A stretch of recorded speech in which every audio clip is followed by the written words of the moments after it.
पुराणों के अनुसार भोलेनाथ जो कुछ भी अपने शरीर पर धारण करते हैं उसके पीछे कोई न कोई रहस्य छिपा है। भगवान शिव त्रिशूल, जटा, नाग, चंद्रमा, मुंडमाला आदि धारण करते हैं। यदि आप भी भोलेनाथ के भक्त हैं तो आपको इन सब के पीछे का रहस्य जानना चाहिए। तो क्या है भगवान शिव के गले में मुंडमाला धारण करने के पीछे का रहस्य? मुंडमाला इस बात का प्रतीक है कि भगवान शिव ने मृत्यु को अपने वश में किया हुआ है।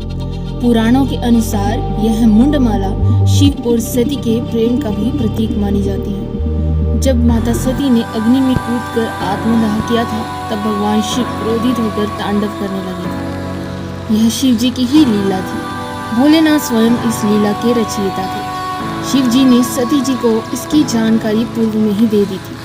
तभी भगवान शिव ने माता सती को मुंडमाला पहनने के पीछे का राज बताया। भगवान शिव के गले में पड़ी यह माला 108 सिरों की है। एक बार नारद मुनि ने माता सती से पूछा कि हे माता, भगवान शंकर अगर आपको सबसे अधिक प्रेम करते हैं तो उनके कंठ पर मुंडों की माला क्यों रहती है?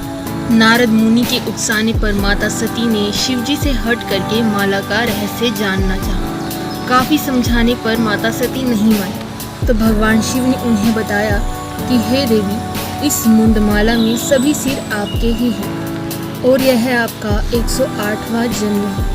पहले भी आप 107 बार जन्म लेकर शरीर का त्याग कर चुके हैं। ये मुंड उन्हीं जन्मों का प्रतीक है। अब मुंडमाला पहनने का रहस्य जानकर देवी सती को बहुत क्रोध आया और उन्होंने शिव जी से कहा कि मैं तो बार बार शरीर का त्याग करती हूँ लेकिन आप तो त्याग नहीं करते। तब शिव जी ने उनसे कहा कि मुझे अमर कथा का ज्ञान है, इसीलिए मुझे बार बार शरीर का त्याग नहीं करना पड़ता है। तो देवी सती ने भी शिव जी से अमर कथा सुनने की इच्छा प्रकट की। लेकिन जब भगवान शंकर इस अमृत ज्ञान को भगवती सती को सुना रहे थे तो वहाँ एक शुक यानी हरी कंठी वाला तोते का बच्चा भी यह ज्ञान सुन रहा था। देवी सती कथा सुनने के बीच बीच में हुंकारे भर रही थी।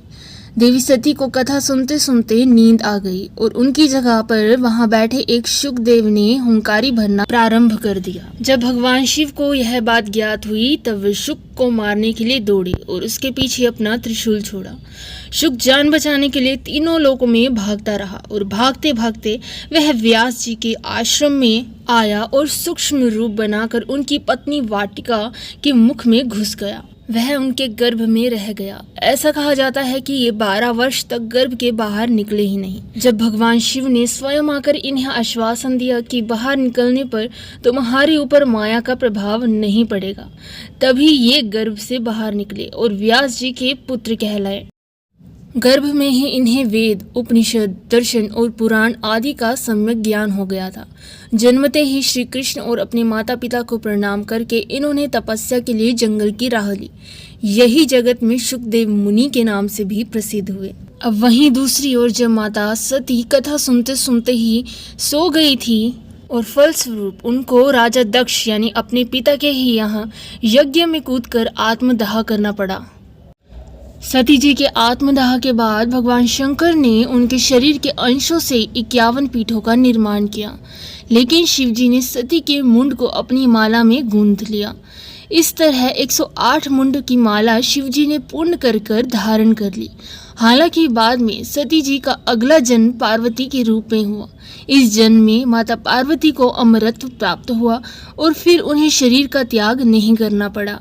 तो यह तो थी भगवान शंकर के कंठ में 108 मुंडों की माला धारण करने के पीछे का रहस्य। इसी के साथ फिर मिलेंगे एक और नए वीडियो के साथ। तब तक के लिए जय श्री जगन्नाथ।